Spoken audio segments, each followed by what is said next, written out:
And that may happen at some point. So during my time at MTSU, I managed to get out to Johnson City, Tennessee a few years to compete in the indoor nationals.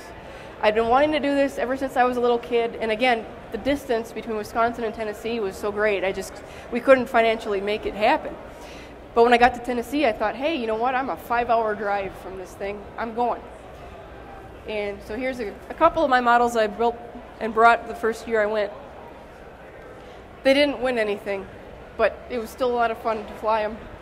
And that's the Skylark that was in the very first slide that I built from 3 views. I don't build anything from a kit anymore. Managed to make the Nats News in 2007. And the photo on the right is my little A6 that I got in. I got into duration this past year when I went. And on a test flight, this little thing went up and it stuck in the rafters. So it's now a permanent fixture of the dome at ETSU. So I'll have to build a new one for next year. Tim Lavender is one of those guys that you've probably all read about in model aviation. Every year he brings a group of kids to ETSU. And usually about 10 kids or so. This is a picture from this past year. He's been good enough to invite me along. And I used to, when I lived in Murfreesboro, I would go up there on Thursday nights. He runs an after-school program. Every Thursday night during the school year, a group of kids will get together in the church basement and build free-flight model airplanes. They start out with the really easy stuff like the Stringless Wonder and the ROG, and they'll move up to no-cal scale, and then from there they'll move up to scale models. And some of the kids that have been in there for a while have really good building skills. They can outbuild anybody that goes to the nationals. I would go there to help the kids, but most of the time Tim would end up helping me more than I'd end up helping him. But they are a fixture at the nationals every single year.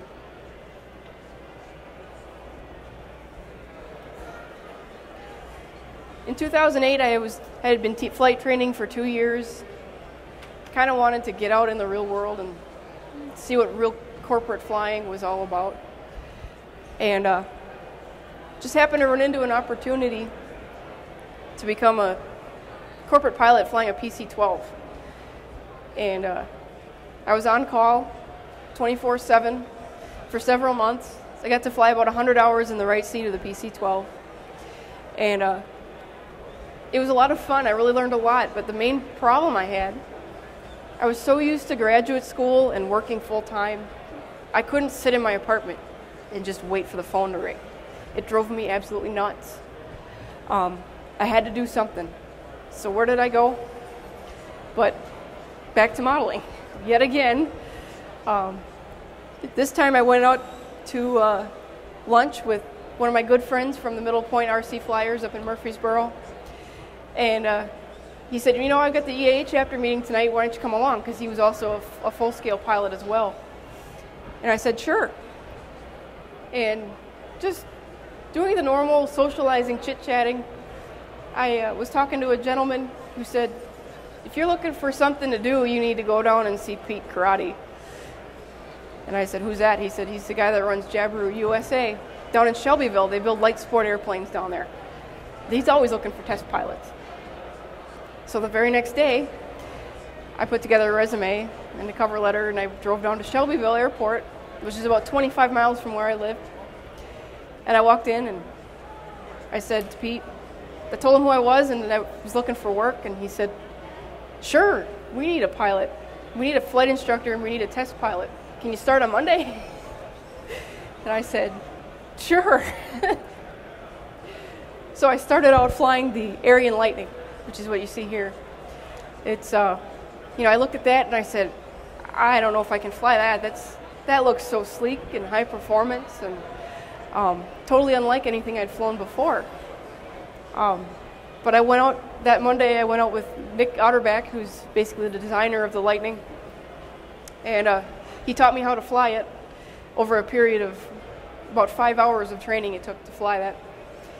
And After that, I moved on to the Jabiru, which is what you see here. Both airplanes have several things in common. They're all composite construction. They both have a Jabiru engine, which is a 6-cylinder, all aluminum engine, 120 horsepower, built in Australia. The Lightning is manufactured in the United States. Up in Wisconsin, all the parts are done up there. We bring them to Shelbyville in kit form, and we build them there as light sport aircraft. The Jabiru started out as an Australian airplane, and we get the kits from Australia, and our guys build them in our factory in Shelbyville. I went from test flying experimental amateur-built airplanes, not the first flights, but the subsequent flights. You have to fly 40 hours in each airplane before they're allowed to carry passengers. So I did that for a while. Moved on into Jabiru full-time in the beginning of 2009 because the economy kind of tanked, and my full-time job as a corporate pilot went away because the PC-12 is a certified single-pilot airplane, and I was a co-pilot, so I was just a luxury. And so my job was the first job on the cutting block. And unfortunately, a lot of corporate pilots and airline pilots lost their jobs that year and in 2009 because of the economic downturn. But Jabiru was right there. They turned around, and I needed a job full-time. They said, well, we've got stuff for you to do. I had a writing background, and I jumped in right away to rewriting manuals, maintenance manuals, POH, Pilot's Operating Handbook, things like that. And ended up getting on the cover of 99's News because of an article I wrote for the Lightning newsletter. The 99's are an organization of women pilots that have been around since Amelia Earhart's time. So that was quite an honor to make the cover of 99's News and to get my stuff published in their magazine. That was cool.